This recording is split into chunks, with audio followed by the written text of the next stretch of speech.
அனைவருக்கும் வணக்கம். என் பெயர் மாரிசெல்வி. வகுப்பு 4 ஊராட்சி பள்ளி சேரன் மகாதேவி, திருநெல்வேலி மாவட்டம். திருக்குறள். அதிகாரம் இனியவை கூறல். குறள் எண் 100. இனிய உளவாகும் இன்னாது கூறல் கடியிருக்க காய்கவர் தச்சு. விளக்கம். இனிய சொற்கள் இருக்கும்போது அவற்றை விட்டு கடினமான சொற்கள் கூறுதல். கனிகள் இருக்கும்போது அவற்றை விட்டு காய்களை பறித்திருப்பது போன்றது. நன்றி.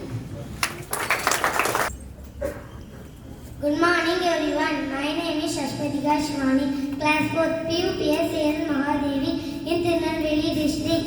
Before you speak, think. T is it true? H is it helpful?